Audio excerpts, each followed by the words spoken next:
I'm on a patch. I've been doing really good. I haven't been smoking. Sometimes.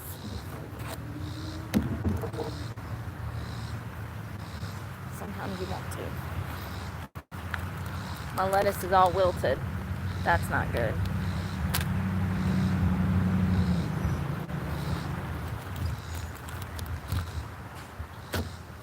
Hot honey chicken. Hello? I'm starving. Cherries. Protein.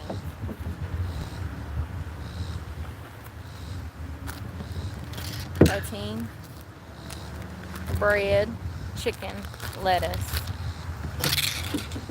I don't have no napkin. Oh, and I got this avocado too.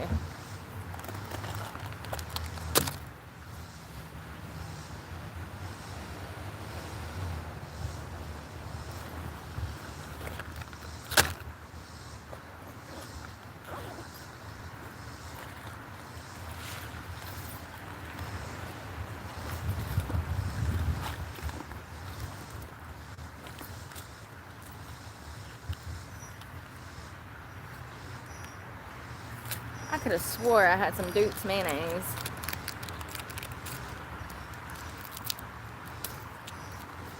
Now I can't find it.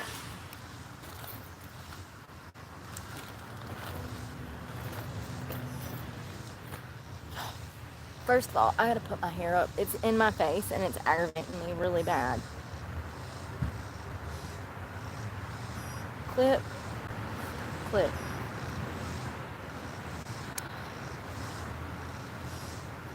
Second of all, I had a packet of Duke's mayonnaise and now I can't find it. And I want it for my sandwich.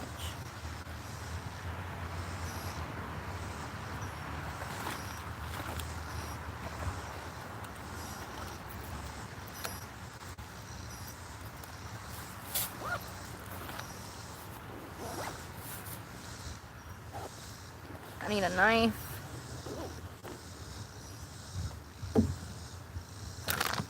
I really wish I had some salt and pepper, but I forgot it. So it's okay. Lord, that was a hassle just getting all this out. And my hair is still doing what hair does. So I'm just going to put this on the outside. I did toast this, but it's like lightly toasted now. Avocado.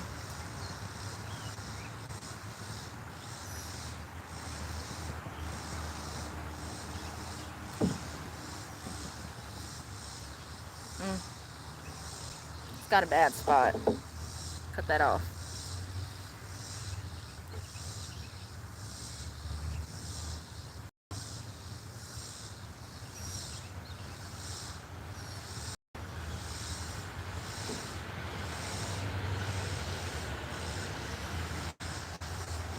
Ah! I dropped it on my thigh.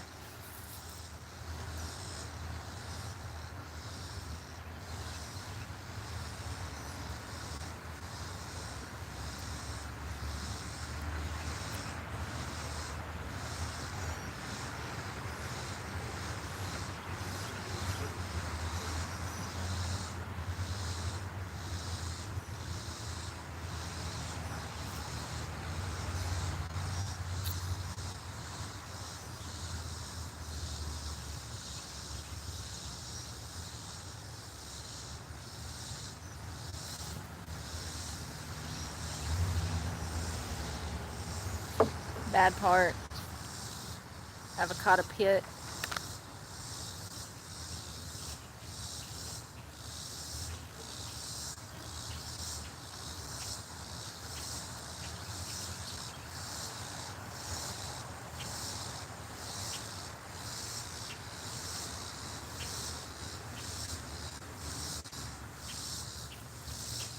Can't eat all that, Helm. That's just too much, homie.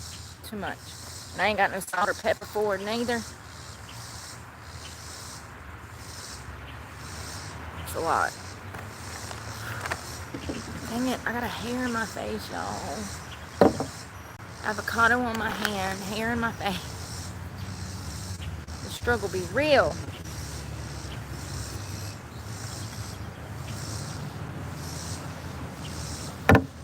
Let that dry.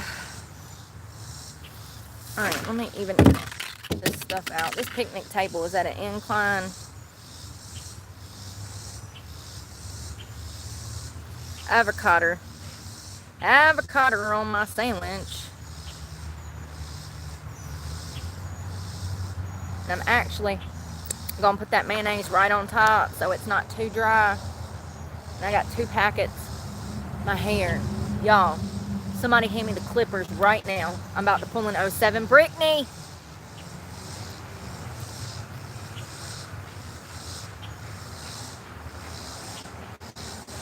dollop, get on.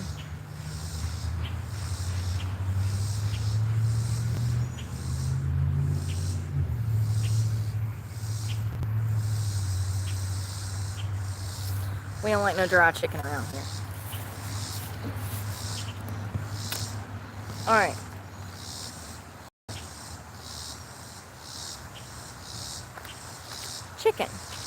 Chicken, the Chinese chicken.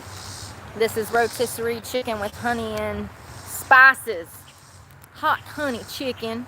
It's got spices on it. You see it? You see the spices?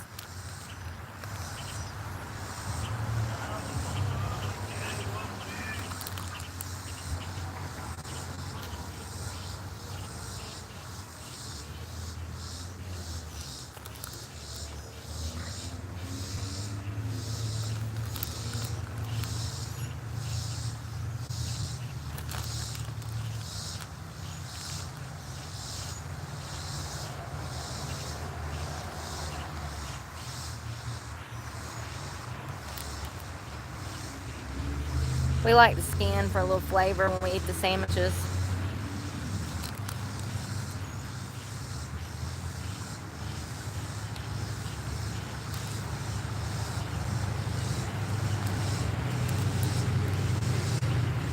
More chicken. You never have too much chicken.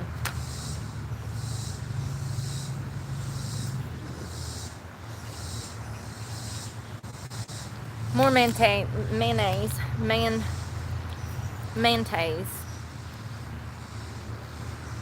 Dukes. We don't like no dry chicken. We don't want to choke and die. We like our shit fried with seasoning. How much? Season till your ancestors tell you to stop. That's how much. Spinach. Delicious. Oh, I can't wait to jump in that comment section and start blocking people. I know I need to.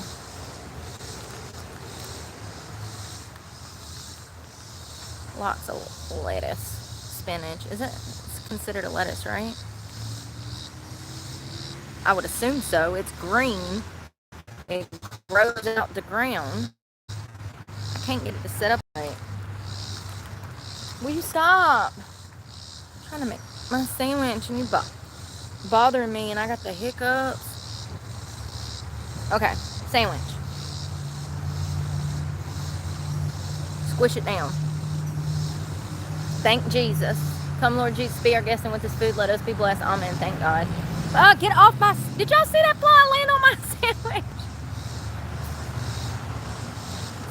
I can't have nothing. Y'all see him? I was praying. I had my eyes closed. And he went in when he saw my eyes was closed. I looked up from praying to the Lord, and there was a fly on my sandwich. Chicken Sammy with avocado. I swear to God, y'all.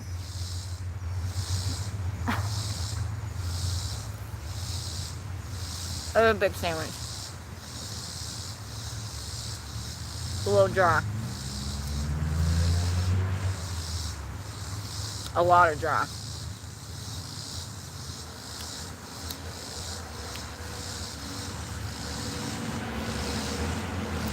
I don't need your crusted bread.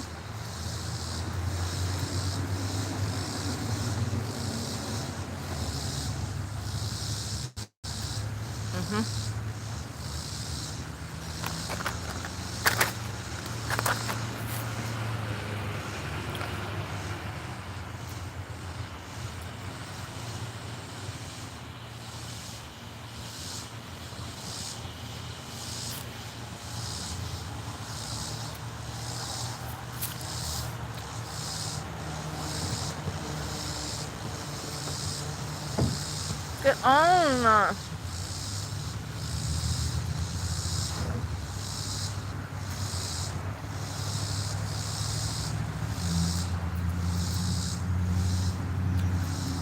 Avocado, spinach, chicken, hot honey.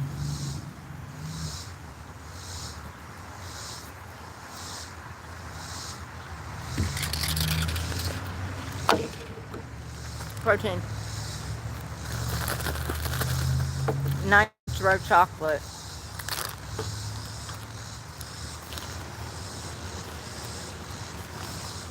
Y'all, I barely worked out.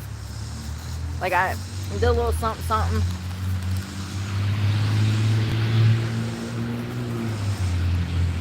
But for some reason, I'm just not back into the swing of everything yet. I go through these moods because of my period. I can't get in the swing of things. I don't need your rocking chair. Go on, man.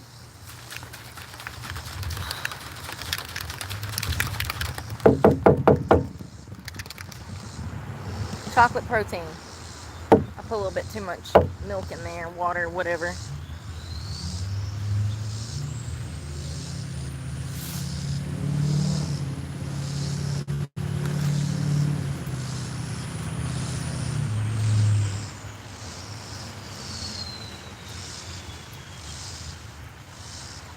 That hot honey is so good. The avocado and the mayonnaise and everything is really good to go.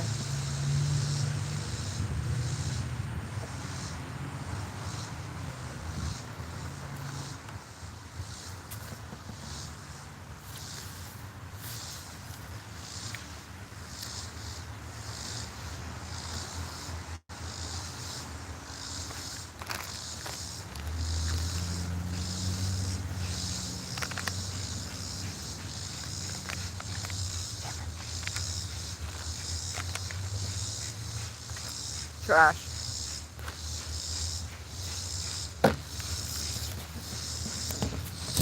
Oh, hold on, honey. You done fell down the darn steps and smashed your face. Are you okay? You still got all your teeth?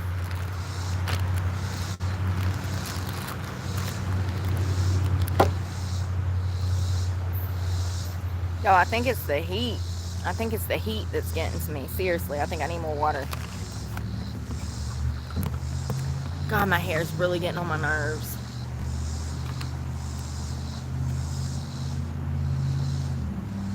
You know, Fatty probably needs to run. I ain't ran since I left Jacksonville. No wonder I feel like crap. Yes, it's that serious. Yes.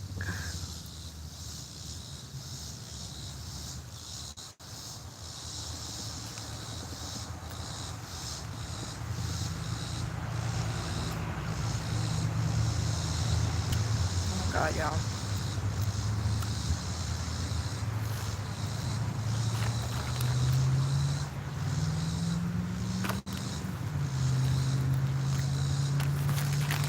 Cool. I ain't supposed to be eating bread no ways, but I need the carbs.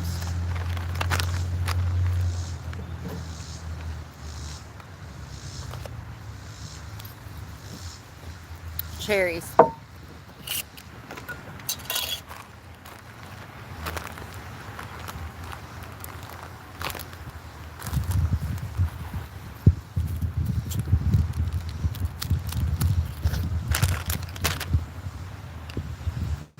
Man, that's a big one.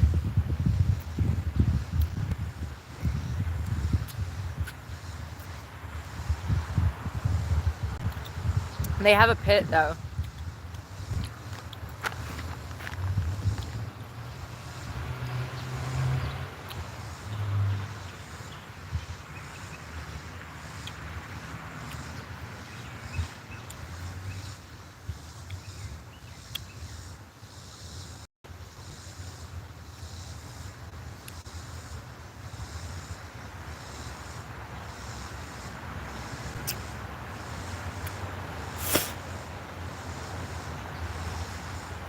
My hair. Protein.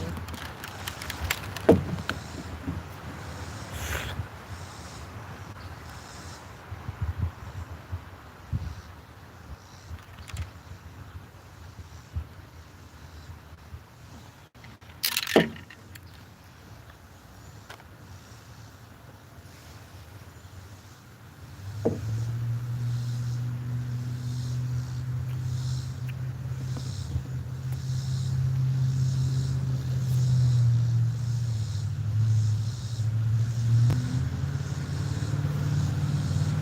hard.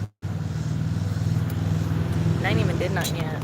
I mean, I have, but and more than most people, but I feel like I haven't done nothing.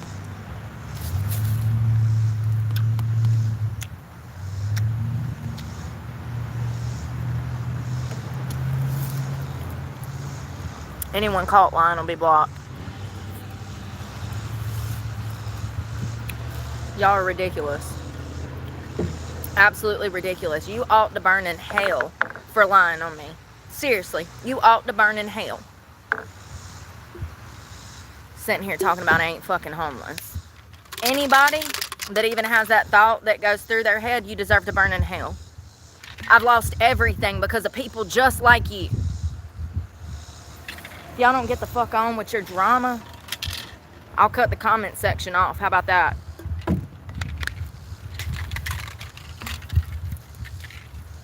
Coming over here trying to fuck up my lunch because you hate yourself. Girl, if you don't get the hell out of here with your buffoonery, I see right through you. Right through you.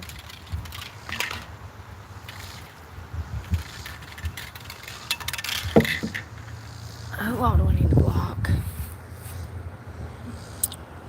Yeah, it's my favorite button. It's my favorite button.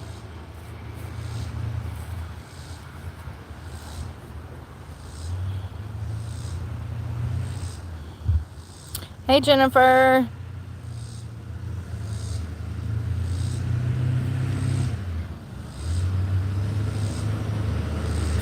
Thank you, Jason.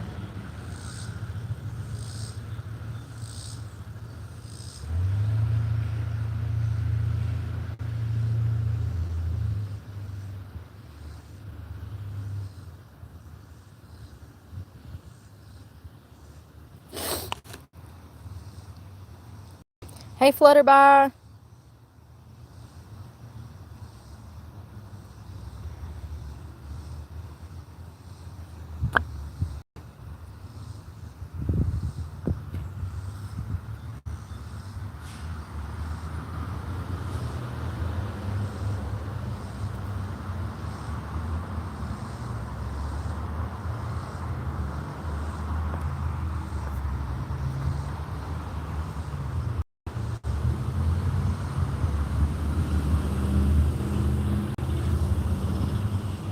If I've already blocked you once and then you make another account and then you come back and I find out it's a fake account, I'll block you again. You are the definition of a stalker. If I've already blocked you and I said that I don't want you on my page and then you find out how to come back to my page, you are a stalker. Let me tell y'all something.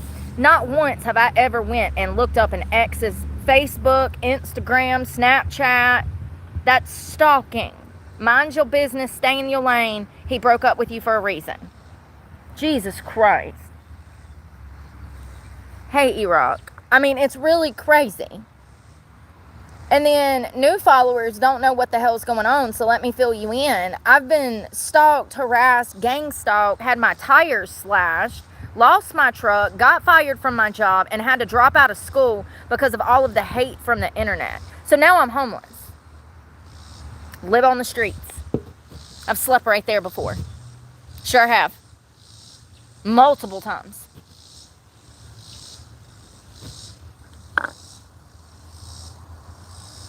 I've literally lost everything because of people who hate themselves. That is the only reason that anyone would be out here trying to mess with a homeless woman. Especially a good homeless woman. Like, I'm not one of them meth head, drug using, crazy homeless women. Like, I'm actually one of the kindest people that you could ever meet. If you'll let me be nice. My attitude depends on yours. You ain't gonna come around here acting stupid and think that I'm gonna accept that. Absolutely not.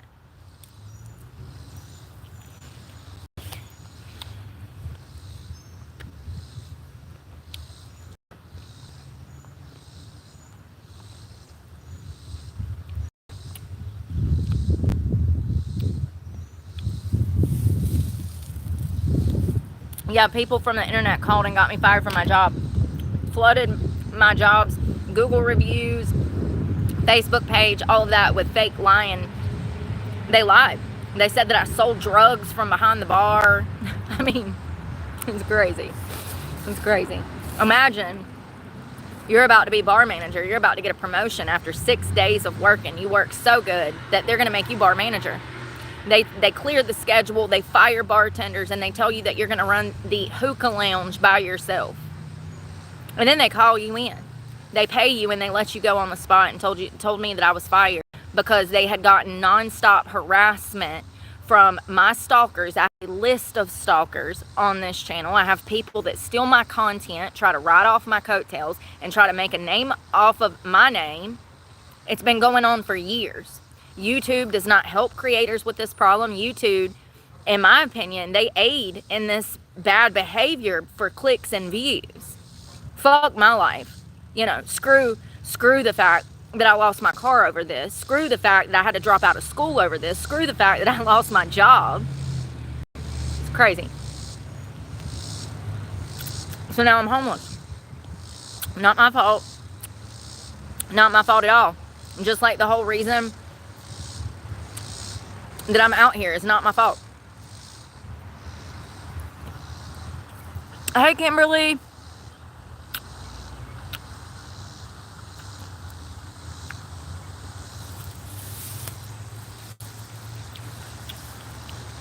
Yeah, it's crazy.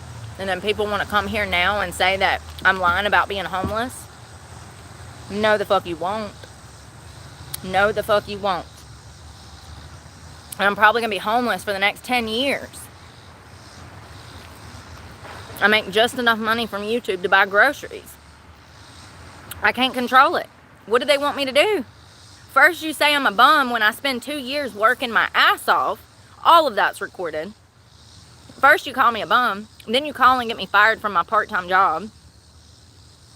Call and have me arrested for things that I didn't do. Took 9 months to get those charges dismissed. Yes, it's everyone else that's done this to me. Yes.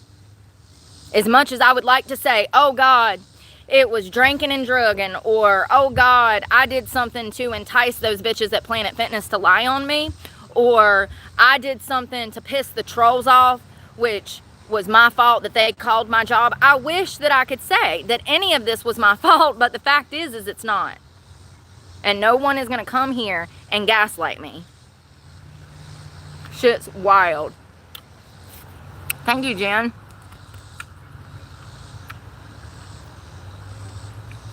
Thank you so much. I hope you're having a great Friday.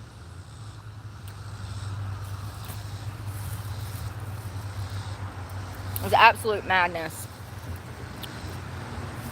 You know, the crazy thing is I showcase my life. I tell y'all everything.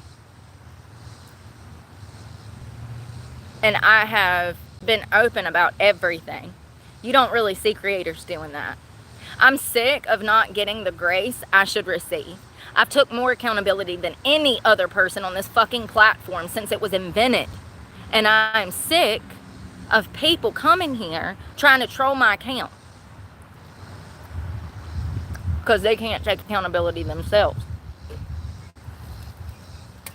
People keep bringing up a criminal charge from 2009.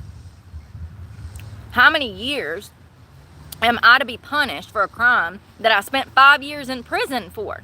Maximum security women's prison. I done my time back in 2009. But the internet is stuck in the past, just like most people are. And they don't want to get over it. It's crazy. Dan! Is that McCurt?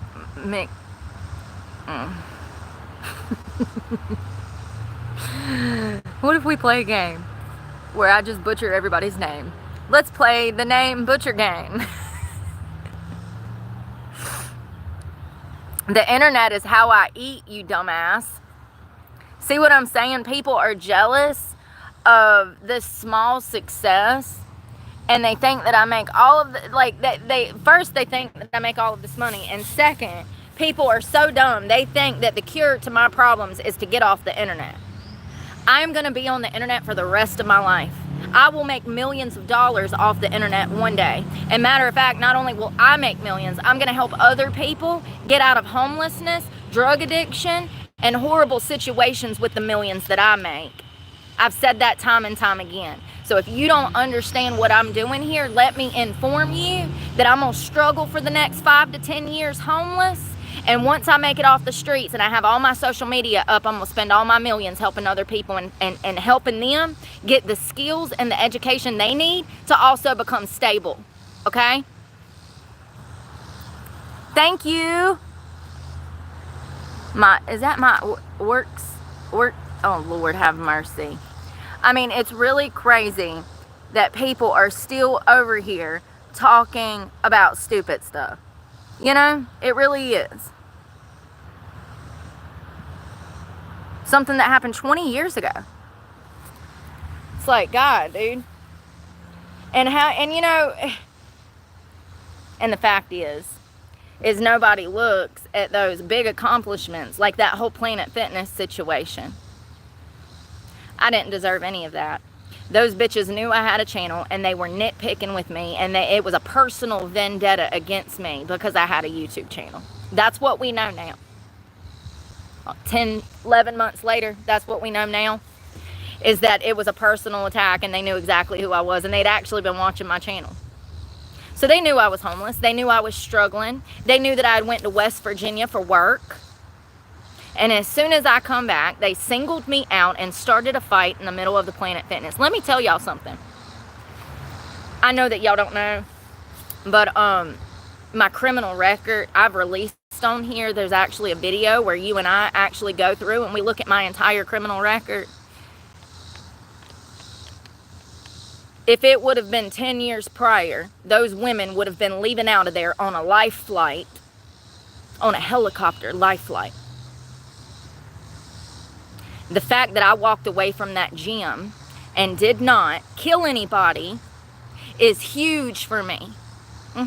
It is. It is. That's huge. That was a major step. Walking away, turning the other cheek, knowing that I was being discriminated against because I had a YouTube channel. I thought that I was being discriminated against because I was homeless. That was a factor. You know, I get no credit. None. I'm a convicted felon. I stabbed 2 people. Not proud of that.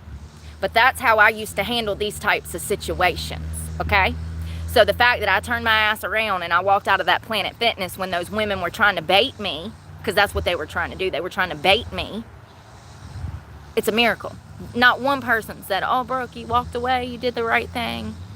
No, no, no. The internet just wanted to focus on the curse words I'd used. Calling people fat, because they were. That one girl's big as hell. So, it's okay for someone to use their power and position to discriminate against a homeless person. But Lord forbid I call somebody a fat fuck. And people say I'm crazy. I ain't that crazy. Or evil. Because that's evil. I lost my truck over the situation, like I said was going to happen.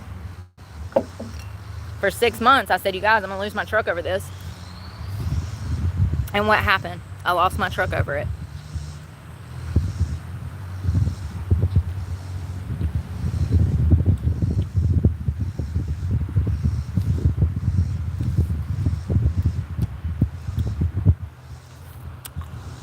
Anyone using my captive name will be blocked.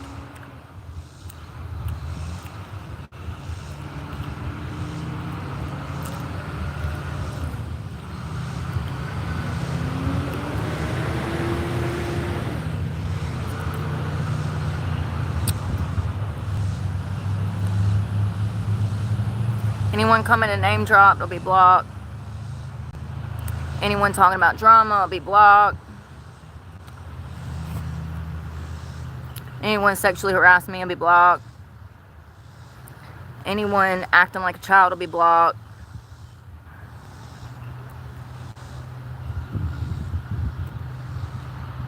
Anyone not listening will be blocked. No, it's not okay to be gay. You'll burn in hell. I don't make the rules. God did. I used to be gay, so speaking from experience.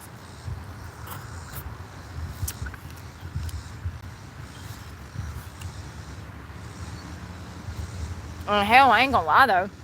Seriously, my 2 girlfriends that I had were probably some of the best relationships.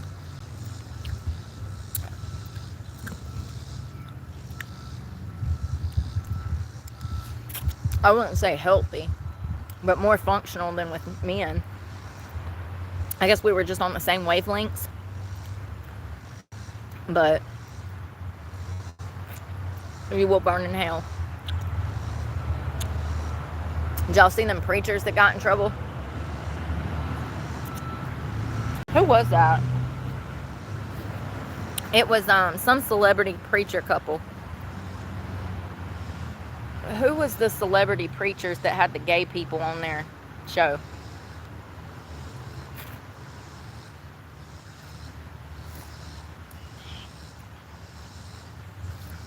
Who was that? Does anybody know?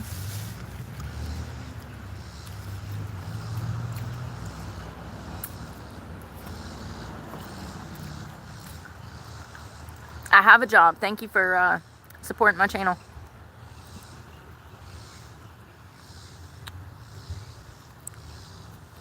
Thank you for supporting my channel. Thank you for paying my bills. Thank you. Which ain't much now because y'all done got everything taken from me. So you should be happy that I'm going to be able to, like, you know, buy me a new car. It might take me 5-10 years. But, you know.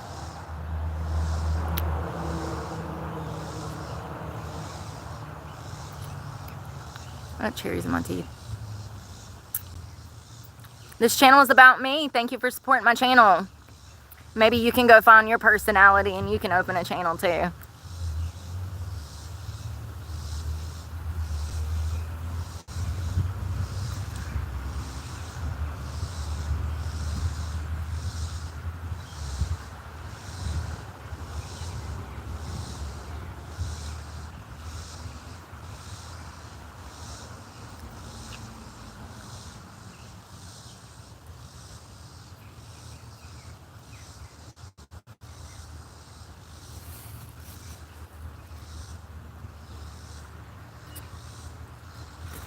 And why do you think you have the right to ask me a question?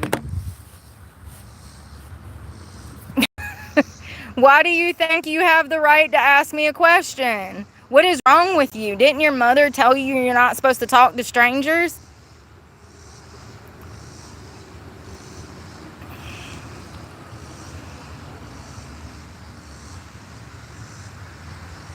Y'all are dense. I feel bad for y'all.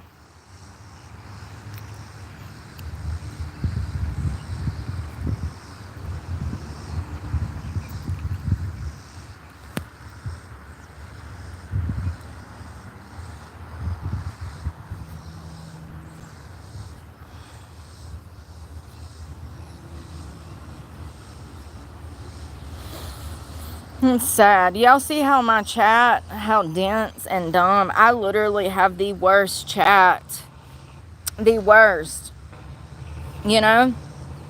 I work on YouTube. I make money from YouTube. Thanks for asking. Thanks for supporting my channel. My haters are my motivators.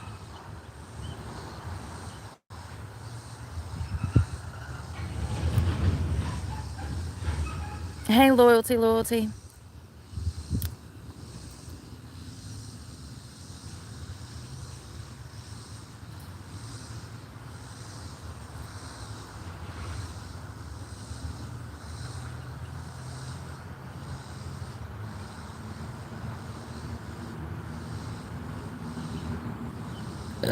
Excuse me. I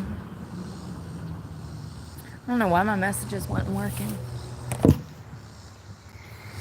Oh, I told you that this picnic table is on an incline.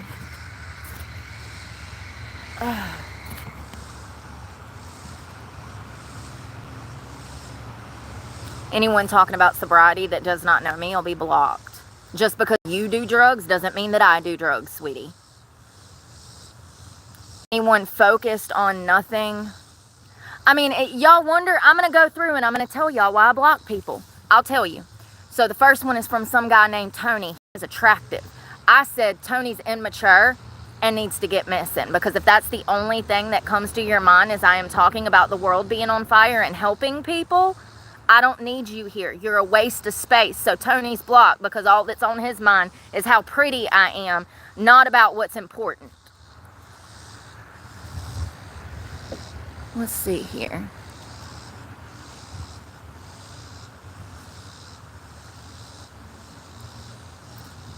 Well, if it's in another language, I automatically block, because, I mean, common sense, you know. And I'm trying to show your message, Mr. Enigma. I didn't block that. YouTube, anything that supports me, anything that's kind, YouTube blocks it. Because, you know, welcome to YouTube, where they literally fight against their creators.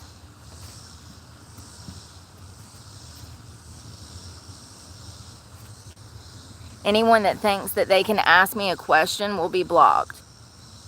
I'm not. Anyone being a hater because they're attracted to me and jealous will be blocked. Tony's blind. Oh, what are you trying to say? I love that someone who does not even have a profile picture wants to come and talk shit to someone who looks 10 times better than they'll ever. That's why you come and you feel entitled to say it, because you know that I would never touch your penis. And it makes you feel some type of way. And then you get vindictive and you think that you can jump in the comment section and try to cut me down. Little do you know I have more confidence than any motherfucker that walks on this earth. Y'all really be trying to come and talk about a bitch's hair and talk about a bitch's skin and talk about a bitch's eyes, and I am literally homeless. Do you know how big of a piece of a shit you gotta be to be out here talking shit to a homeless woman, first of all, who's done nothing but help people her entire life? Time will tell. Pay attention. These fuckers are evil, and they're butthurt that I don't have an OnlyFans. Listen, I don't make the rules, honey. So when I first opened this channel 2 years ago, all these guys would come and say all this sweet shit, and then they would ask for my OnlyFans. Y'all know that I don't believe in that type of degeneracy, because that's what that is. Any and every girl that has an OnlyFans is being degenerate and exploited. And they fell for it, the lie of a few $100s a month to sell their souls. We don't promote degeneracy around here. That's one of the reasons that people have a huge problem with me, is that we're actually rational, logical, and we don't live in Delulu land over here. So they're all asking me for my OnlyFans. And when I started talking down on OnlyFans is really around the same time that I started having a problem. See, when I first opened the channel, I was dancing. I was trying to get out of dancing, which is why part of the reason I opened the channel. So I never posted any dancing videos or anything like that, because I would never do that, right? The moment they found out that I didn't have an OnlyFans, that I was not going to promote that type of degeneracy, and that I was trying to step away from sex work, was the moment that I started getting bullied, and it never stopped. Now, all of these men who hate themselves and they're not happy with themselves, and nobody will touch their penis because they don't know how to communicate with women, they decide to come and jump in my comment section trying to tear me down. And I think that it's humorous. I really do. It goes to show how people are suffering out here psychologically, mentally. You have no right as a man or a woman to ask anyone's location on YouTube, Snapchat, Instagram, Facebook, your mama's front porch. I don't care. You do not ask strangers personal questions. You don't ask their location. You don't ask them about their finances. Even if they make money off the fucking internet, it's not your business, Susan.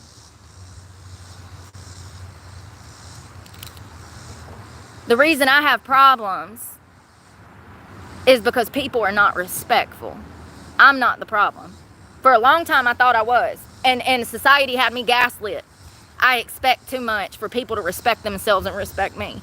I expect too much for people to lie, not lie to me and tell me shit straight. I expect too much to pay for a service and expect that person that sold the service to do their job properly. I expect too much to get service with a smile when I'm paying $15 for a damn combo from McDonald's. I expect too much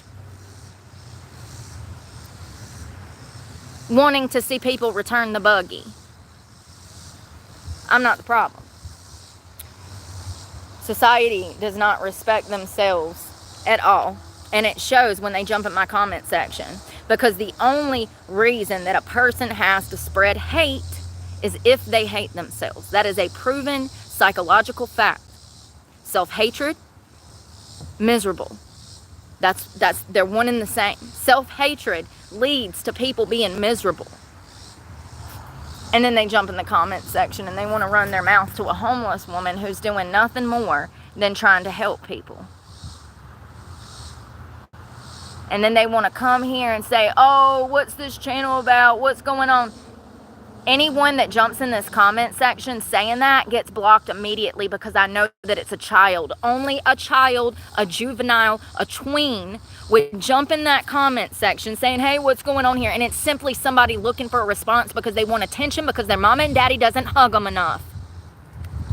Basic shit. Also, we don't do retracted messages. Anything that is a lie, I'm going to block it immediately. If you come over here acting like you know me, no you don't. You'll get blocked. I'm looking for adults, like-minded adults that are rational, reasonable, conservative. There's two genders. Get over it.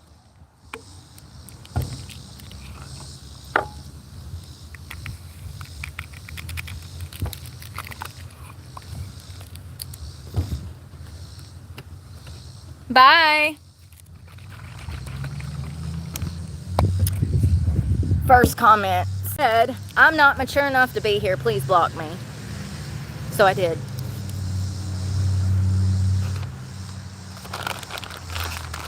Ain't it sad we live in a world where children have access to the internet when they shouldn't in adult spaces? Those are children, let me be clear. 100%, yes. Yes. Children.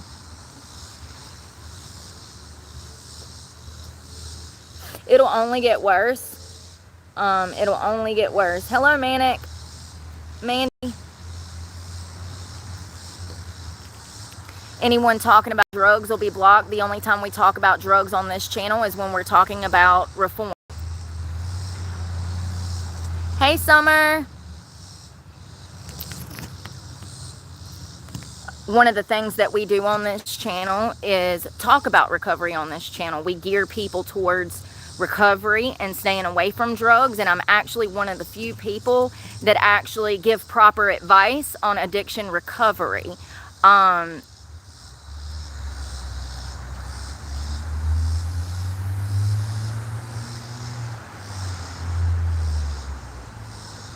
Anyone that's talking about drugs in a different light will be blocked. The only time we mention drugs on this channel is when we're advising people to get clean and how to stay clean. And I'm actually one of the few people on the entire planet that actually know how to do that in the proper way. Yes, you heard me. Above doctors. Yeah. Yep. You heard me. You heard me. I said it right. Completely. Did not fuck up a word. No regrets. I have all the answers. I could help millions of people stay clean for the rest of their lives if society would let me. But hospitals don't want to do that. They do not want to do that at all because it is a revolving door of money. They need those patients to relapse so that they can make more money, you know? So that's why nobody's getting clean. If you want to know why nobody's getting clean, why drug addicts are not being helped, it's because they need drug addicts to relapse so that they can make money off of them in the future.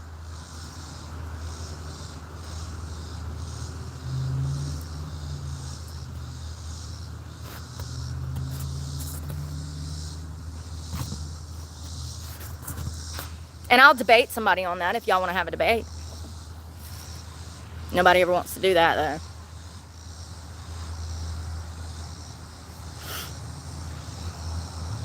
If you don't know what's going on, Ron, you should have played the first 46 minutes back, checked it out, and then, yeah.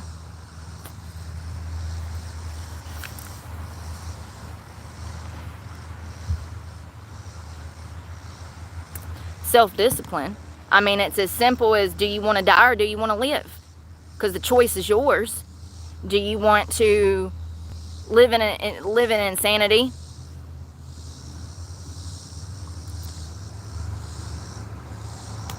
Or do you want to stay clean?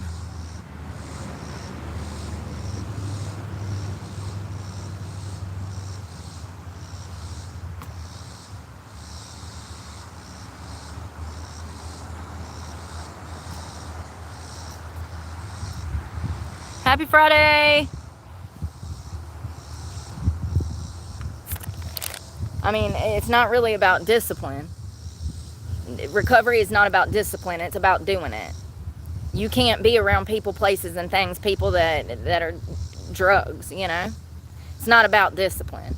It's not about your ability to, like, say no. It's about your ability to survive. Do you want to live or do you want to die? It's not about discipline. It's about making the choice to live. Discipline makes it sound like you can restrict yourself in certain manners to stay clean in certain environments, and that's not the case. You're going to end up dead. There is no discipline when it comes to recovery. It's a choice to stay clean or a choice to die. Having discipline is going to lead to people, places, and things. Thinking that you have control over your addiction is going to lead to people, places, and things. More specifically, drugs, jails, institutions, and death. It's not about discipline. Staying clean is not about discipline. It's about making an honest effort to survive and wanting to survive. Discipline. That's like saying, oh, if I can stay strong enough and have enough willpower, I can go live with my roommate when I get out of rehab, and you know that roommate has a drug problem. And you think that you can be disciplined enough to stay away from them and their problem. That's insanity. That's doing the same thing over and over, expecting a different result. That's insanity. You wouldn't be able to move back in that house. And see, this is why rehabs don't work. Because the rehab's not going to tell you that. No. They need you to come back so they can milk your insurance some more. The rehab would never tell you, oh, don't move in with your mama and daddy, they have a drug problem. And that's the problem. That's why rehabs don't work. That's why addiction services are down. Because for those that don't know, clinical psychologists, most of them are leftist, okay? So they believe in leftist propaganda. They believe in gentle justice.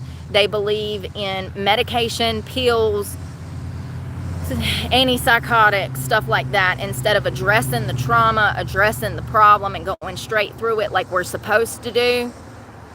Most clinical psychologists, therapists, they're leftist. And so this makes it very difficult. Very, very difficult. The system is completely broken. And in order to fix it, it would take money and actual medical care that patients don't receive.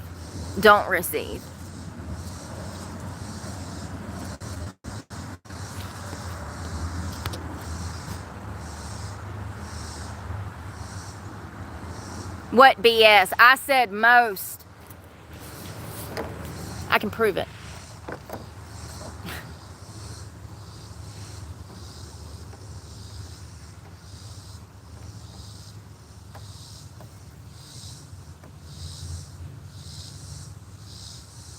Only 7% of clinical psychologists are Republicans. The other 62% are Democrats. The other small portion is independent. I rest my case, Your Honor. I literally just read a freaking article on that explains a lot, specifically gender affirming care.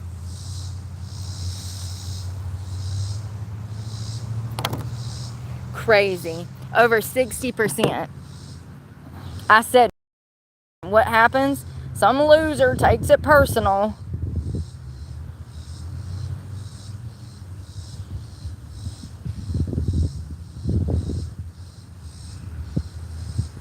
Anyone asking where my man is will be blocked. See, that's y'all's problem. Y'all on the internet looking for a damn wife.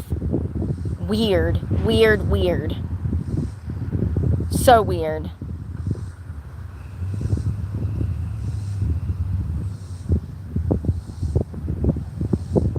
Anyone talking about drugs will be blocked. I don't smoke weed. I don't do drugs. I don't even drink alcohol. Stop projecting. Stop.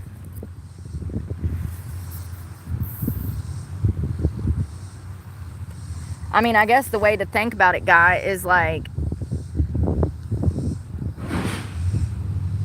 if you stop now, then you'll have a future. But if you don't stop, then you're not going to have a future. You're just going to end up back on drugs. Back out on drugs in a worse situation. It'll never get better. You'll never be able to manage that demon. It'll kill you before you get any kind of pleasure from him, you know? It's just the way that it is. You're just chasing the damn dragon, and it's just the same shit that's repetitive every day, and it's never going to get better. The only way it'll get better is if you get clean. I don't know, man. I knew I wanted to be clean. I was force-fed drugs for years, so I think that my situation was different than a lot of drug addicts. I never wanted to be on drugs. I was on drugs because I was trafficked.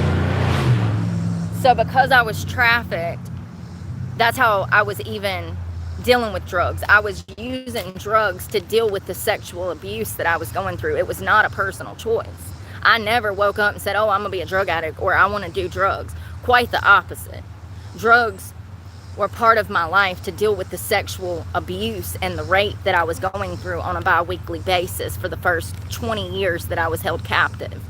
So it's completely different for me. I think a lot of people, they fall into drugs, like they have friends that do drugs, or maybe they go to parties and they're drugs. It was not like that for me. It was not like that for me at all. I was sexually abused, and that led to drug use to hide the pain. The heroin completely numbs you out. So I knew that I wanted to be clean years before I got clean, but I continued to use drugs because the sexual abuse was continuing. At some point in like 2019, I knew I had to get clean because I was on probation, and that was from a charge from 2016, which was the last time I had any kind of criminal charge. So I knew I needed to get clean, and I'd been wanting to get clean, but I couldn't get clean. And then something happened, and in 2020, I just finally did it. Well, you know what I stopped doing? I stopped going to rehabs. You know what else I stopped doing? I stopped seeking professional help. I stopped dealing with hospitals. I stopped dealing with doctors, and I took my recovery into my own hands, if you want the damn truth. That's exactly what happened. I went to facility to facility, to rehab, and nothing worked. I took their Suboxone, I took their methadone, I did everything they told me to do, followed doctor's orders, but for some reason I couldn't get clean. And then I decided to do it on my own. And I've been clean since, with not a single problem. So it's crazy how, you know what I did? People, places, and things. That's 90% of recovery. If we could start from the ground up, focusing on patient care, getting their basic needs met, working with the family to create a support system, and then actually educating the patient on what they actually need to do to stay sober, it would work. It would work. I know it would. I know it would. You know how I know? Because most heroin addicts leave rehab before they make it over the hump. So there's a place in your recovery when you're getting off of heroin or opiates or alcohol or methamphetamine. There's a place, we call it the hump. It's usually somewhere between 7 and 10 days, or 7 to 14 days after the patient starts to detox. Somewhere between that like 7 to 14 day mark, they're going to try to leave rehab. They're going to be just ready to run for the damn hills because they're detoxing. All of these drugs are coming out of their system. We could get those drugs out of their system 3 times faster It wouldn't take 3 weeks. We could get it done in a week, but it would take money. IVs, Ensure, Gatorade, water, bedside manner that's worth a damn. Focusing on getting the patient their basic needs met. Sleep, food, rehydration. You know what they don't do when you go to rehab? Any of that. None of that. You don't receive any kind of medical care on that level when you go to rehab. You receive 3 hots and a cot. There is no focus on medical care, and these people are coming off of hard drugs. Some of those meth heads, they've been out there for weeks, months. They are deranged, and they come through the doors acting deranged. And you know, in most of those facilities, you can't even get a cup to get water. Riddle me this, Batman.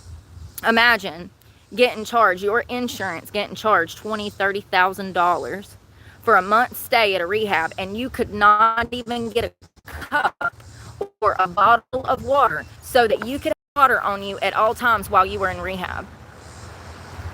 That's the level of patient care that you get at rehabs. You can't even get a glass of water, homie. There are no cups. But we want these people to get clean, and we can't even give them water. And then we wonder why they relapse. Have you ever tried to go to work on an empty stomach? You ever tried to learn something on an empty stomach? Maybe longer than just breakfast. Let's say you were doing midterms in college. You skipped breakfast, then you didn't get lunch, and then you got your test afternoon at 5 o'clock in the afternoon. And you got to take your final exam with no food. Now imagine going weeks or months without a good meal. Because you're strung out on drugs. You're also not sleeping. You're erratic. Basic needs are not being met. And then you go into a rehab thinking that you're going to get some water and some food, and you're ready to focus on your recovery. And they won't let you sleep. They won't give you a cup for water. They're not even taking your vitals to make sure that you're okay, and you're coming off of alcohol, which you can die. You can also die from heroin withdrawals, and I'm sick of having this damn debate. This is why people are not recovering. People are not recovering because people simply don't want to acknowledge the problems. You can absolutely die from heroin withdrawals. And I'm sick of people saying that you can't. You can't. It would technically fall under dehydration or malnutrition. But there's people that die every day because of their heroin addiction. And you can absolutely die because you have not had water and food because you're detoxing. Some heroin addicts will go 2 weeks without food when they're coming off of heroin, opiates. The rehabs don't care. They treat them like shit. I've been in these places. I know what they have to offer, and I understand why people are not recovering. But at the same time, I want y'all to know that these hospitals, these facilities, they don't want people to recover. They need them to function for a few months, fall back down on their face, and then come back through the doors so they can make some more money off of them. They're milking insurance, they're milking federal funding, they're getting grants, they're getting donations, and no one's being helped. And when you go through these places, the last thing that is on their mind is getting the patient comfortable, meeting their basic needs, coming up with a treatment plan, finding them support in their community. None of this is addressed. None of that is done. Think about it. I mean, this is a rehab. Wouldn't you think that what they're doing is getting their basic needs met, getting them rested, getting them back on their feet, teaching them about recovery, getting them involved in NA, coming up with a treatment plan, getting their families to support them in their recovery? Wouldn't you think that that's what rehabs do? That's not what they do. And that's why people are not recovering. And that's why homelessness is getting worse. That's why crime is getting worse. I'm telling y'all, I have the answers. I could open up a rehab tomorrow and probably be one of the most successful ones in this country. It would be far different than anything anybody's ever seen. We would start with their support system. That's the hardest part. That's what nobody wants to hear. Do you want to have a sober life, functioning, stable life? and never see your family again? Or do you want to be strung out on drugs with your family that's strung out on drugs? And this is exactly why rehabs don't gear people in the right ways. Do you know how difficult that is for a lot of people? And people like me that have attachment issues, I'm like, okay, I'm going the recovery route.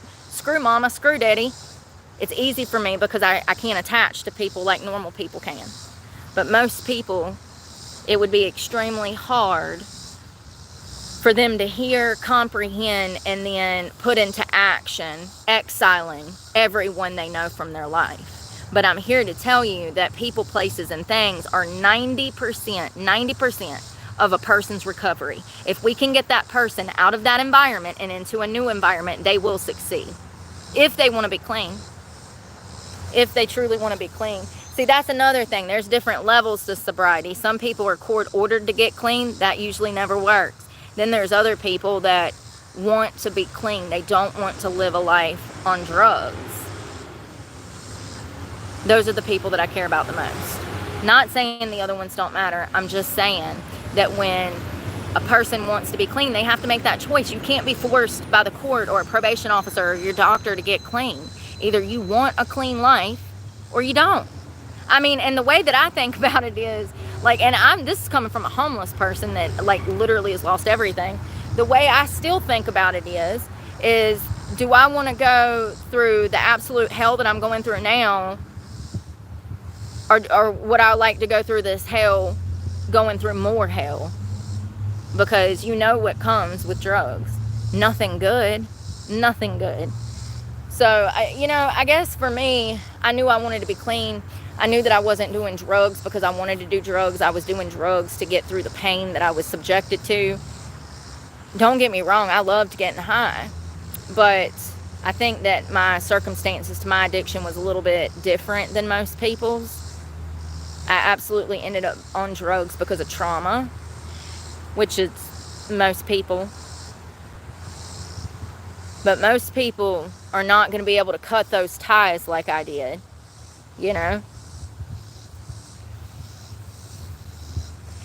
These drug problems are getting so big that whole neighborhoods are doing drugs together nowadays, Like everybody, like literally the neighbors are doing drugs with the neighbors. Imagine going to rehab and then being told that you have to move away from your neighborhood. You would have to. You're not going to be able to stay clean. It won't happen. I don't care how much. What did that guy say earlier? Hold on. What did he say? Hold on one second. Discipline. I don't care how much discipline you have. It won't work. It won't work. Can't do that. And a recovering addict moving into a home with an active use addict, it won't work. Won't work. And a lot of these people that go to rehab, they don't have resources and they go back into that situation. Whether it's a halfway house, which, by the way, are dangerous as hell. Halfway houses are horrible fucking places. And this is why people have a problem with me. But most people ain't never been to a halfway house. I have. Several. They were all shit. It's all a joke. It's all about making money. Half the people that are in there do drugs on the side when they can get around the drug test. Don't get me started. In my opinion, it is not a good environment for addicts to be around other addicts. Maybe in a controlled environment such as NA or AA, and hell, those have their own history that's not good. I've been to NA meetings before and saw drug deals in the parking lot. So, listen. I don't know, man. I think that people, places, and things, staying away from people that you used to use drugs with, places where you used to use drugs or buy drugs, and things that remind you of drugs, and triggers that can trigger you to go back to drug use. When you get around old people, places, and things, you're going right back down the same path you've already been down. I guess it was easy for me because I knew I wanted to get clean, and I, somewhere along the line, heard people, places, and things, and my recovery never really stuck before. Like, I'd stay clean for a while and then I would relapse. It stuck this time because I exiled everybody out of my life. When I got clean back in 2020, I stopped talking to everybody. That was intentional. I was so done. I was just sick of everybody screwing me over. I was sick of being used. I was sick of knowing that everybody around me was two-faced. So when I got clean, I just left everybody behind and never looked back. And it was the best thing I ever did. The way to see recovery services enhanced and utilize the resources utilized properly would be to bring those patients in and to get their basic needs met first. So we're talking probably, I would say, 4 to 7 days of IV drips. They'll never do this. Those things are probably $400 or $500 a bag of saline plus the vitamins. You're gonna run you $600 nowadays. I did this during my detox when I got clean off of heroin. I actually paid out of pocket to get these IVs because I was so dehydrated, and I knew that I needed that. Drinking water was not enough, and when you're coming off of opiates or heroin, you can't really drink liquids, nor can you eat. I was so dehydrated. I went and paid to get those IVs in my arm, and I felt, y'all, I mean, it was literally revolutionary. Every day that I would get that IV, I would feel 50% better, because what that IV was doing was flushing my liver and kidneys and getting all of those toxins out of my bloodstream. It makes me sick that we let these patients suffer, knowing what I know now from my own study. It makes me sick to know that they charge $20, $30, $40, $50, $100,000 for a rehab, and that patient cannot get a bag of saline. I'm not joking when I say it's revolutionary. If they wanted to help patients, they would start giving them liquid IVs. Saline with vitamins immediately when they come through the door. Patient information, patient history, paperwork, IV, in that order. You want to see them recover? Start giving them medical care. Start acting like you care. It pisses me off. It infuriates me. I did that on my own. I think I went for 4 or 5 days. It was like $389 a day. It's extremely expensive. I also, the week prior to my detox, started taking magnesium and calcium. This is going to help with RLS, restless leg syndrome, which is huge for any kind of opiate addicts. Their skin will crawl. It feels like there's like ants all over you. I mean, it hurts. Your whole body hurts. All you can do is lay in bed and just roll around in pain, right?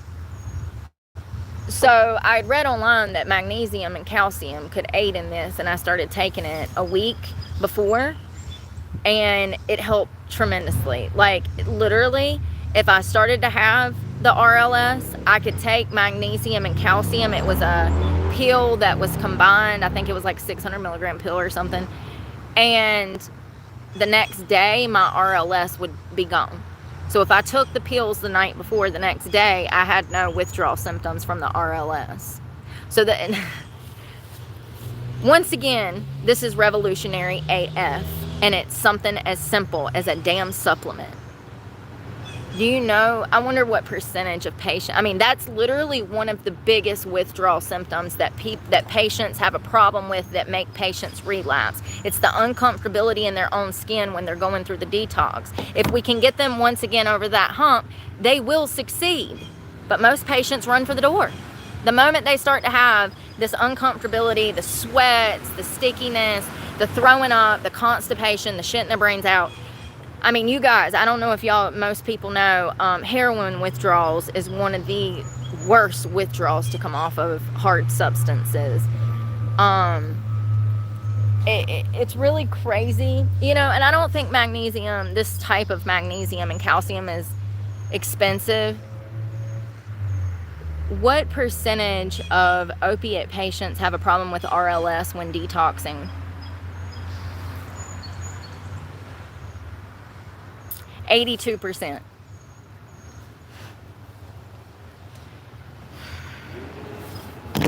How do we fix it, Doc? Calcium and magnesium.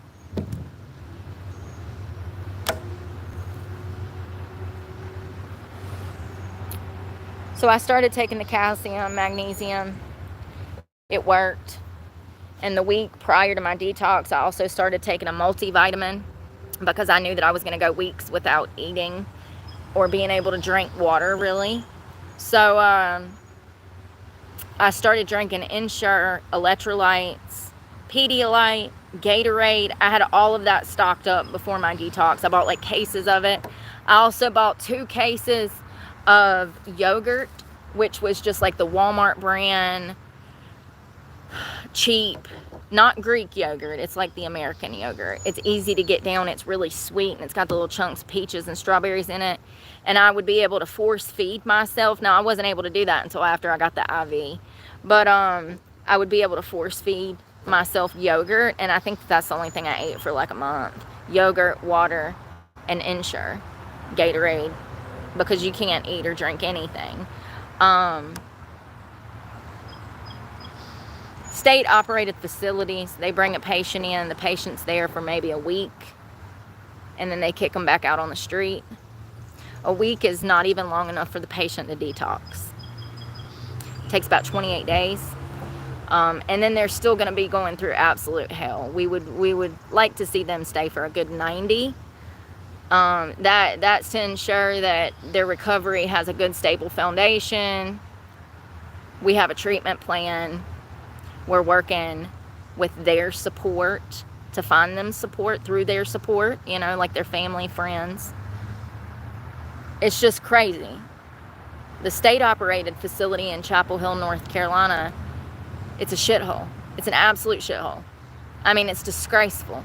I wish I had some of them Ray-Ban glasses. I'd go undercover and go in there and show y'all how big of a shithole it is. I can't do that. Patient privacy, HIPAA law. Lord, I'll get sued. I didn't even think about the other patients.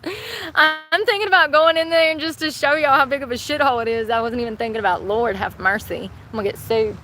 So it's crazy. It's disgraceful. And now they're putting them on Suboxone, which is even worse. It's crazy.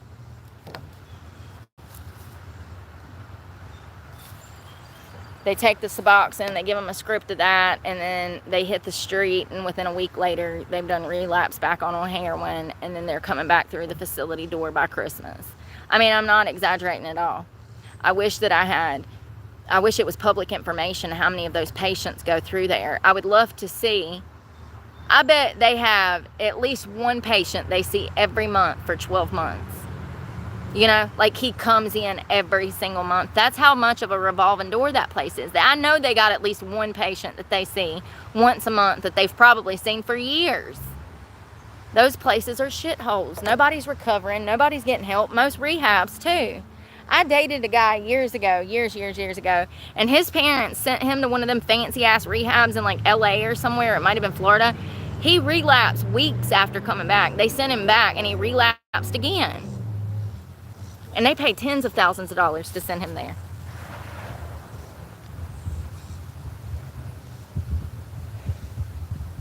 Yeah, there's so many things that we can do to get a patient comfortable, and they don't even try to do that at all. There's no medical care that's given. The best they might do is check your vitals. That's about it. We want these people to detox.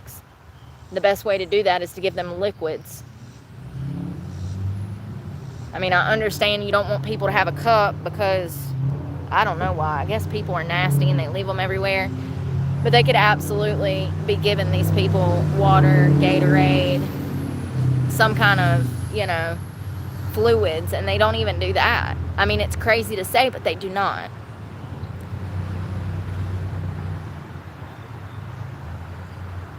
They literally just rush them in the door, collect a little bit of funding, prop them up on their feet for 2 or 3 days, and then they send them back out on the streets. And they relapse and come back. And it's just a revolving door, and it has been for years, and these problems are getting worse because nobody wants to talk about these things. And now Trump, what a laughing stock. I mean, for real. I really had so much respect for him at the beginning of the year, and now I'm just so frustrated. I'm disappointed. I'm disgusted.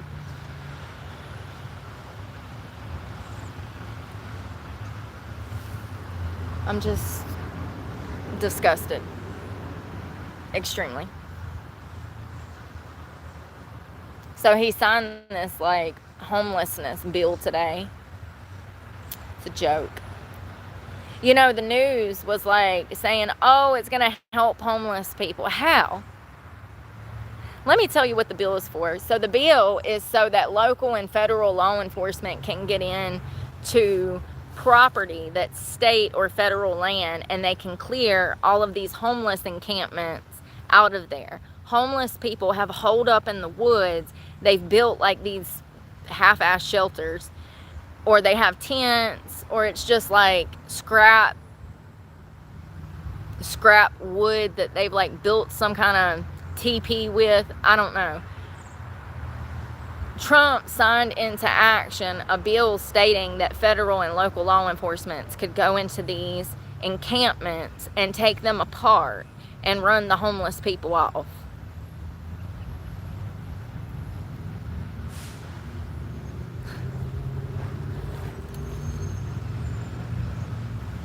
Y'all want to call some homeless shelters? I might do a whole segment on that next week. I might actually go ahead and like call around. I need to prove a point. You know, it's sad that people think that there's homeless shelters. It's sad that people think that there's tiny houses being built. It's sad that all of it's lies. It's all lies. I talked to some guy the other day and he was like, yeah, I saw on the news where they built some tiny houses. I was like, sir, they built like 10 of them. We have millions of people homeless. And the only reason that they built those houses was to show it on the news. It wasn't to actually help anybody. God. It's so frustrating to see things for what they are and to try, and you feel crazy trying to describe this shit to people because it sounds crazy when it comes out of your mouth. I know that it sounds crazy to say that they built those tiny homes in Greensboro, North Carolina just to put on the news, just to gaslight the public into thinking that there's resources when there's not, but they did it for donations.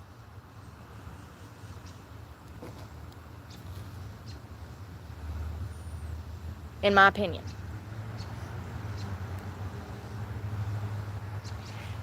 They can build those 10 little tiny houses for $2,000 a piece, spend 20 grand, showcase it on the news, and make $20 million in donations.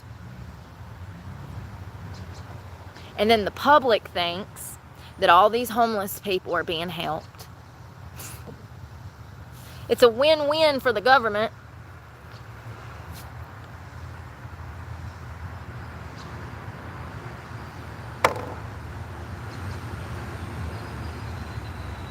And only a certain amount of people would even qualify for those tiny homes. Not everybody. Not everybody qualifies for stuff like that. Even subsidized low-income housing, I don't qualify. I do not qualify. I have to have children. It's just me. I'm also not elderly on a fixed income. It's just me. I'm a working age, able-bodied person. That's how the state sees it. I do not qualify for a damn apartment, nor would I want one. Y'all ever been to a subsidized, y'all ever been to low income housing? I have. I grew up over there. No thank you. I'd rather be in the damn woods with some peace, not having to worry about damn bullets coming through my damn bedroom window. Or shit missing off my front porch. People tell you to go put yourself in a worse damn predicament because they ain't never had to be in that predicament. And they really think that, and that's the problem. That's the problem. You shouldn't even be speaking on something unless you've been through something. Too many people drinking the Kool-Aid. You know what I mean? They got they head up in the Kool-Aid and don't know what the flavor is. For real. The amount of people that told me to go to a homeless shelter. I mean, it's crazy. I still have people talking about subsidized housing. I don't qualify, number one. And number two, I wouldn't want to be there anyway. It's just like a homeless shelter. Even if I found one, I wouldn't want to be there. It's dangerous. You're dealing with the worst of society. It is what it is. I mean, look at homeless people in your area. They're struggling. Why would I want to go around a bunch of struggling people that have mental health problems, substance abuse problems, violent offenders that are known in the community for being violent? That's what the homeless shelter is full of. You know why? You know why? Because we don't have proper mental health services nor addiction services. And our foster care system is broken. All of those things run together. So, and the Department of Corrections. All that runs together. Sure does. Sure does. So, you know, why would I want to put myself around that? Because I'm here to tell you, my criminal record says that I don't have the patience for that baloney. My criminal record says it would be a matter of minutes before I snapped. Part of my recovery is staying away from people, places, and things, because that helps me stay clean and that keeps other people safe. Because I don't have the patience for disrespect. I grew up in a very respectful home where my parents demanded it. It was non-negotiable. And I'm grateful for that now. But also at the same time, I'm out here living in a world with disrespectful folks, and I have to stay away from them. Was that bank situation not crazy? Can y'all believe that lady rolled up on me? The bank worker. This lady works at Truist Bank, rolled up on me yesterday. I still just... What the hell be wrong with people, y'all? What the hell be wrong with people? And they call me crazy. And if they don't get the hell out of here... I ain't crazy, man. I can be, but I ain't. I'm actually a very kind, sweet, compassionate person, if society would let me be. But then I can go from 0 to 100 real quick. I go from one end of the spectrum to the other. I'm either the sweetest, nicest pie you ever meet, or the biggest bitch you ever meet. And I don't even want to say bitch, more like the biggest monster you ever met. I'll chew your ears off like a pit bull. Full feral. Full feral. Not Will Ferrell, full feral. I will. I wonder... I hope I never have to, like, do that, but I do wonder, like, if the ear would come off like the nose would. Because, you know, the cartilage and stuff. I've never tried to bite somebody's face off, but I would. I sure would. Hell yeah, I would. If my life depended on it. Like Emma, the girl that was kidnapped from her job, and then she had to, like, fight. Yeah. If it was that type of situation, I would be going for eyes and nose with the mouth. Just bite. I'm not saying bite the gonads. Listen, you got to do what you got to do to some girl. I'm saying if you can't, like, kick them in the dick, then, like, bite their nose off. I don't know, the stalkers I be having, sometimes I feel like I have to prepare for stuff like that, because I be having some weirdos on the internet always out here acting crazy. So I'm fully ready to bite a nose or a dick off if I have to. Wholeheartedly ready. Oh, and I'm gonna play into it. I'm gonna be like, yeah, let me kiss it. The kiss of death. The kiss of death. Kiss of death, you know? That's what I was telling you ladies the other day. If it ever comes down to a spot where you're gonna be assaulted, sometimes you might, you know, if it's gonna go down, you might as well lean into it and get in a comfortable position where you can better defend yourself. You know what I mean? You get what I'm saying? You picking up when I'm laying down, you know?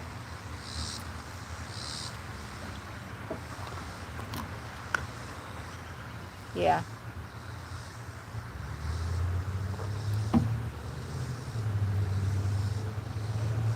Oh, there's a swing set too. What?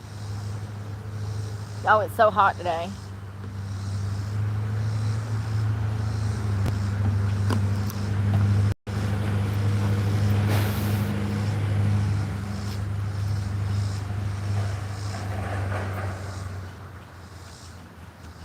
Hello.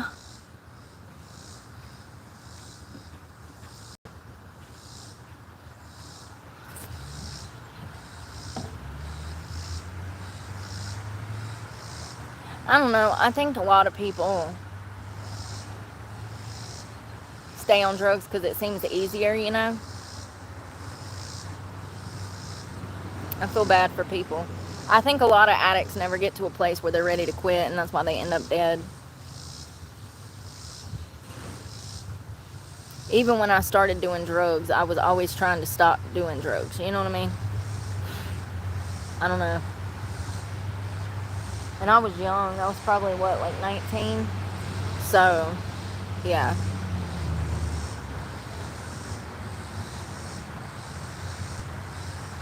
Yeah, I know. People are obsessed.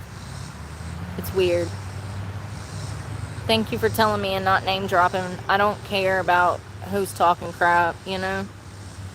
People are jealous. They hate themselves. Misery loves company. What, the one from the bank? That was crazy. That's blocking your comment because you said fat. That's so stupid.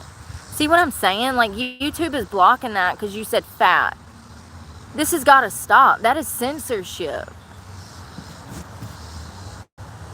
Congratulations, James.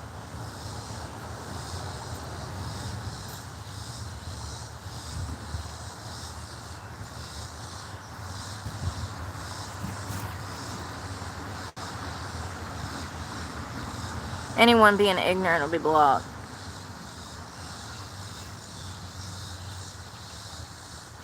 People get on my nerves, y'all. I just wish that, like, I could punch those people like that guy got punched by the cops. Damn, that was a good hit. Listen, as soon as they said that the officer had gotten laid off, I was like, damn, that was a good hit, though. I mean, I said, damn. Let's see if I can see it. I said, what the hell? Knocked the hell out of him. And then he looks at the camera like he didn't do nothing wrong.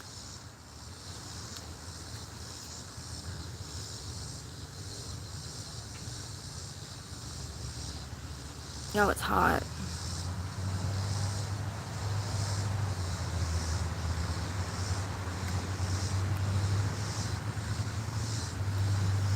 I watched it so many times.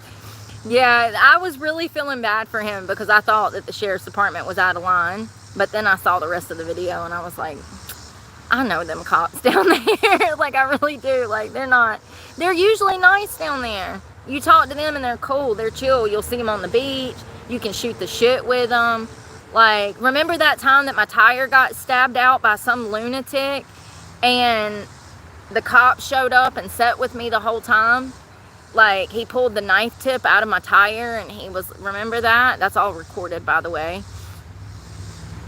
Yeah, they're usually chill down there. So to see, I mean, people have died.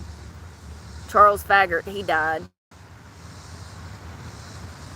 They beat the hell out of him in county jail and killed him a couple months ago. So, yeah. Shit's happened. I think it's just how it is, though.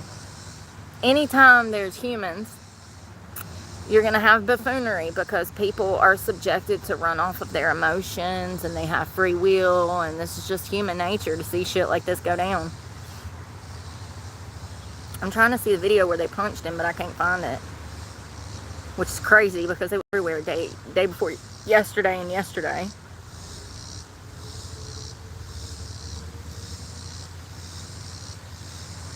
Is he missing teeth or he just snaggletooth?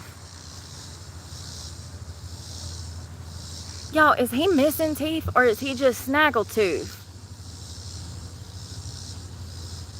Did they knock his teeth out? If they did that shit, that's wrong. He at the very least deserves to have his smile fixed if they did that. I can't tell. I can't tell if he's missing teeth or if he's just snaggletooth.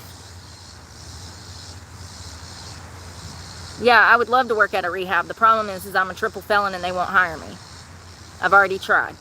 Every single rehab within a damn 100-mile radius of where I'm at right now, I've applied to. And they tell you that you need schooling. You got to have some 6 months certificate to work around here. And it might have been a 6-week. I think it was 6 months. It's called a drug counselor something. Certification? I don't know. Anyways. Oh, here it is. Did you see it?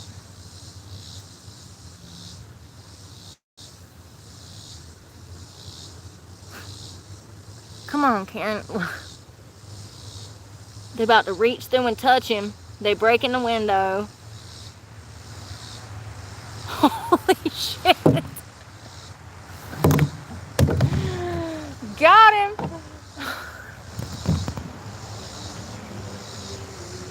You've been touched by an angel. Oh God, you're in the arms of the angel. Fly away. Somebody please put that song over it. Oh God. Listen, I'm laughing because he's 22. We've all been his dumbass. If you were not his dumbass, I was this dumbass. I was actually pulled out the car by my throat. Yeah.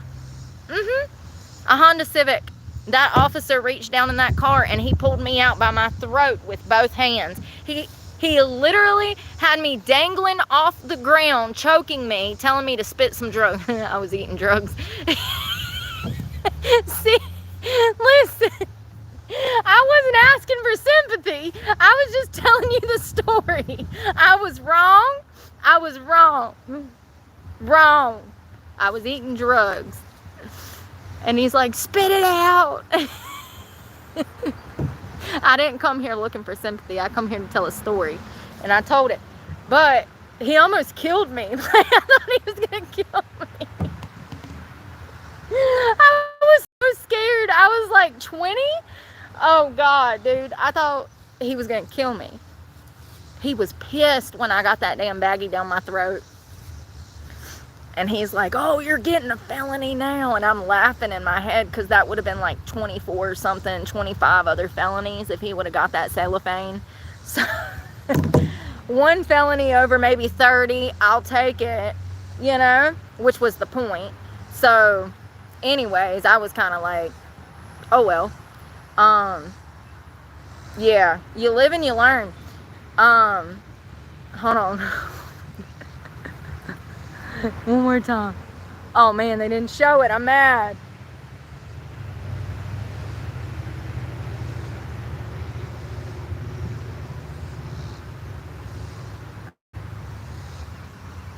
Oh, did they already? Oh my God.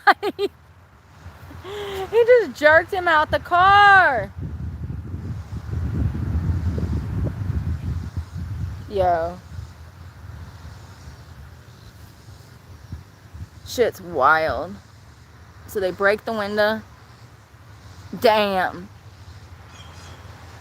You know he was seeing stars. You see him like, what?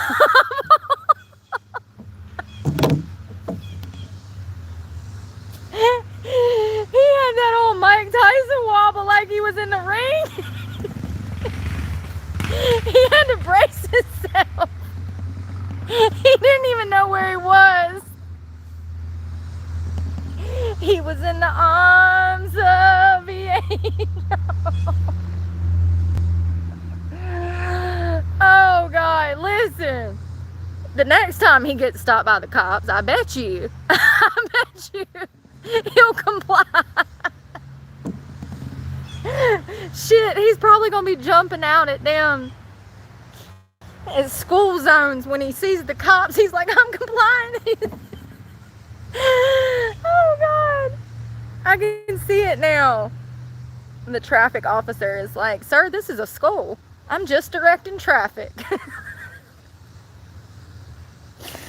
Oh God.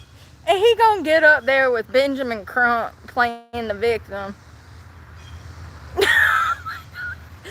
mugshot, y'all, his lip, y'all, they tore his face up. His whole lip is busted open in his mugshot. Got him. He'll think twice. You know, I mean, so the cop that punched him in the face, who should have been given an award, he actually was terminated. I don't agree with violence, and he shouldn't have been punched in the face. But it's a learning lesson. I think, if you haven't heard before, I think that when kids graduate from high school, when they're walking across the stage to get their diploma, I think they should be decked in the face and then handed their diploma, and we can just say, welcome to being an adult. This is your introduction to adulthood. Here's your diploma. Like, seriously, I wonder how many people off the jump would learn how to mind their business and follow orders. Bless his heart. What a dummy. He ain't gonna win shit, y'all. He was not compliant. He was driving on a suspended license. He had a bag of marijuana the size of Texas. And Benjamin Crump is out here doing, he works for the devil. He is the devil's advocate. Do you hear me? Oh, every time I turn around, he's got his hands, and it's always black people. Like, he is the attorney for the black folks. Like, listen, I don't make the rules. I just take the observations. I'm observant. I pay attention. Why has he got his hands in so much political race law? I mean, he is. He was over the wasn't he over the Breonna Taylor thing, and then George Floyd, and like every civil rights? Is that what he is? Thank you, bronze, tatted to glazed. So he's a civil rights attorney. He's always got his hands up in some kind of, yeah, stuff. And it's always highly publicized too.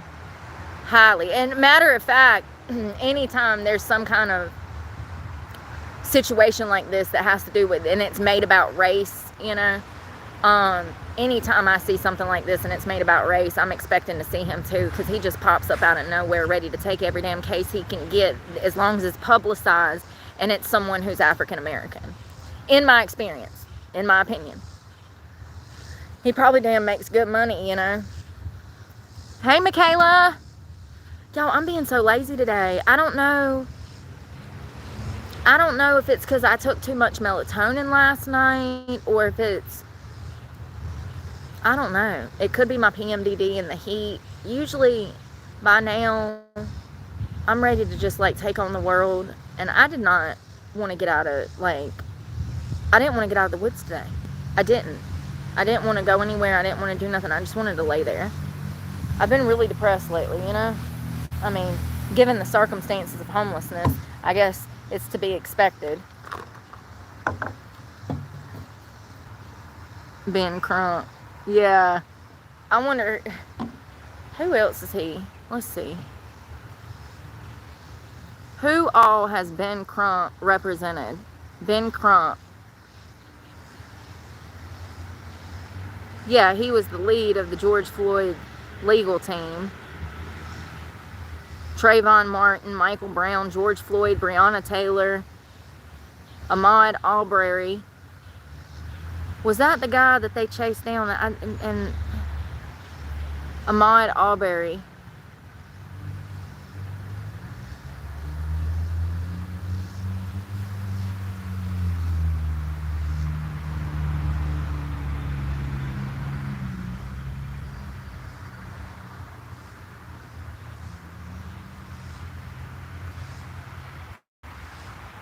Yeah, that was the guy that was just walking through the neighborhood. So I guess he has handled some good actual cases, because that Arbery case,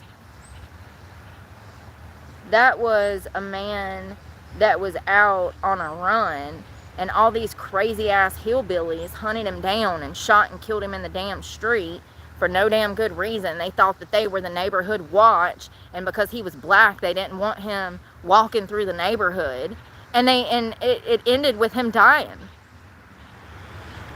So it looks like Ben Crump has actually represented, he represented the family in that situation.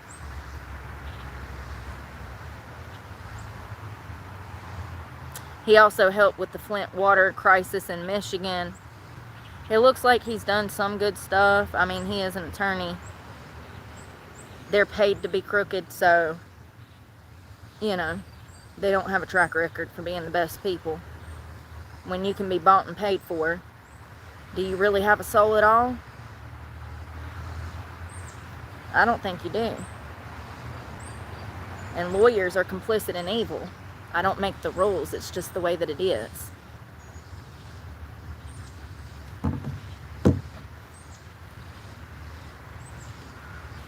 Yeah, he's probably a millionaire. He just follows the money. Yep. Yeah. He probably makes a boat ton of it. Let's see what he's worth. What is Ben Crump's net worth?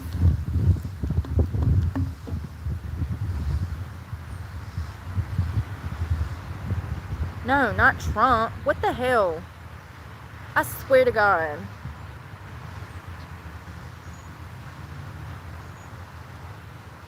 It says 5 million. I was expecting it more.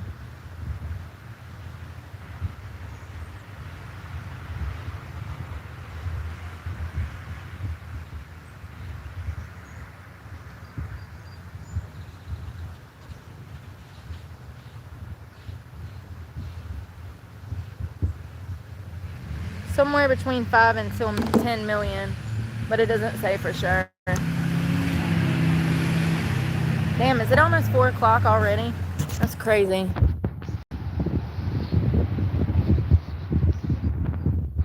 Do you pay me to respond? Do you pay? These people, y'all. They bring the worst out in me. They really do. I didn't know that I woke up this morning and started working just to damn sit here and answer some random stranger's questions. Call me crazy. I think that's crazy. Cheers.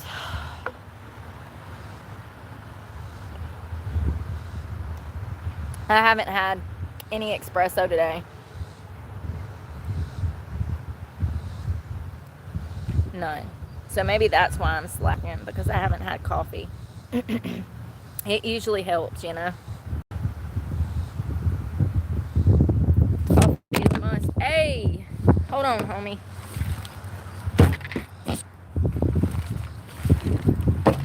You're flying off the table. Ouch. Ouch, ouch, ouch. Got a wedgie.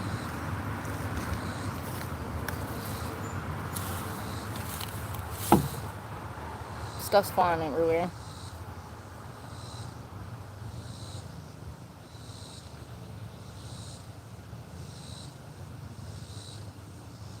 I had fun in the gym, but I really couldn't get into it. I don't know what's been getting into me lately.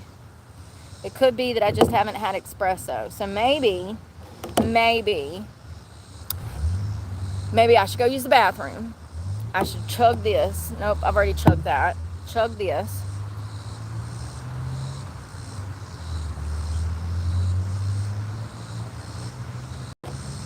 Caffeine.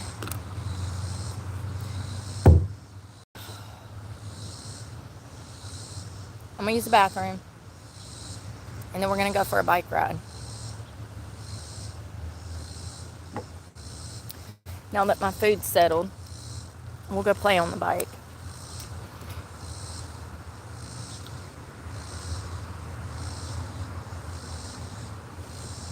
What are you talking about? Oh, you're insane. Okay. You're insane.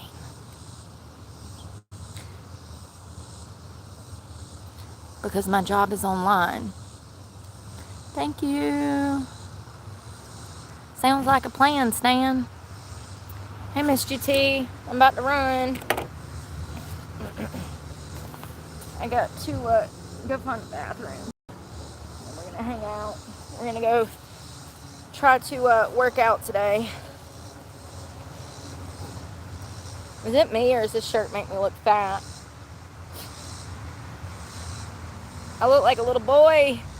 Probably because I am. No, I'm not. Let me not joke like that. They'll be saying, she has a penis. She has a penis. She said she had a penis.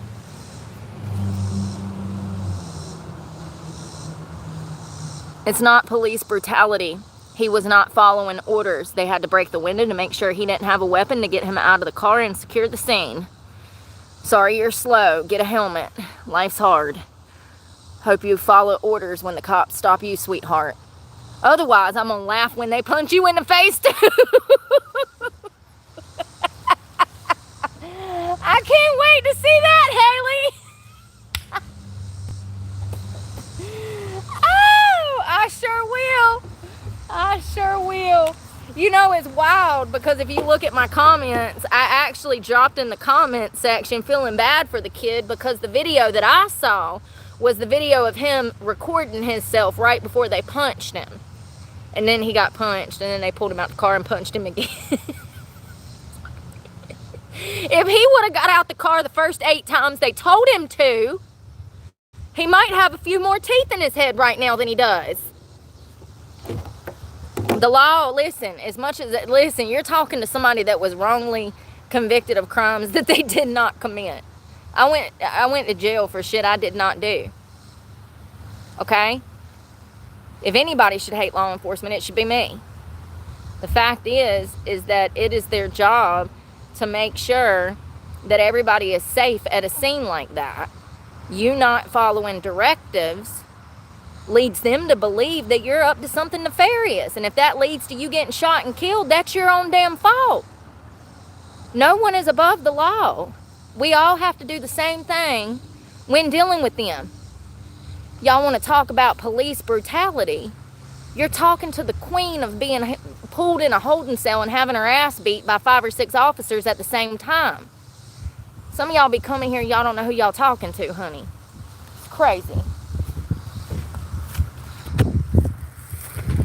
I hope he don't get a penny. I hope that his ass gets pulled again and he follows directives next time.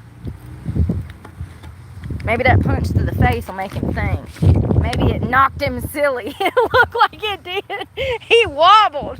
He wobbled like he was standing up. You ever seen a boxer in the ring get hit and it like discombobulates them? It knocks them off their feet and they're wobbling. He had that wobble going, honey. It knocked his ass plumb silly.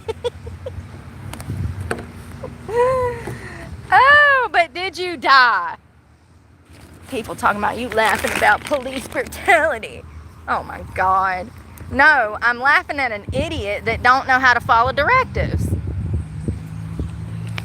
See, y'all be missing the principle sometimes. The principle is he was driving around with no headlights on a suspended license with a bag full of weed, not following directives, being argumentative with the police, playing a game with his damn car door, and he's lucky he didn't get shot. And if he would have, I might be laughing about that. Shit. Sorry. I'm sorry. Listen, play stupid games, you win stupid prizes, honey. This is the real world. His 22-year-old ass don't realize that he's living in it yet. I think since he got cold cocked twice, he might be a little more rational now until Ben come out the damn woodworks talking about something. I'll represent you. Now the kid thinks he has a leg to stand on. So will he learn anything? I don't know. If he doesn't, it's Ben's fault. And probably his parents too, because they didn't seem too intellectually inclined. And, you know, it is what it is. What did we learn today? Follow directives, turn on our headlights when it's raining. Oh, he also didn't have on a damn seatbelt, which was one of the other reasons they pulled him. It's like George Floyd all over again. Counterfeit money, drugs, eating drugs right in front of the cops with the body camera on. How many cases we gonna have to go through like this before people, you know, it's just gonna get worse. These situations are gonna get worse because people are getting dumber. Buckle in, folks. Lots of laughs coming soon. I'm sorry. I'm sorry. I think it's hilarious. I do. I hope he learned something. Alright, we're gonna catch up in a minute. I'm gonna go pee, and then I'm gonna jump on the other phone, and then we're gonna get through the damn heat. It's hot. It's like 100 degrees, homie. I love you guys. Thanks for hanging out with my lunch and me. It was pretty good. It wasn't too bad. It was just a little dry, but it's alright. Bye, Miss GT. Loyalty. Y'all be safe, and I'll see y'all later. Be safe.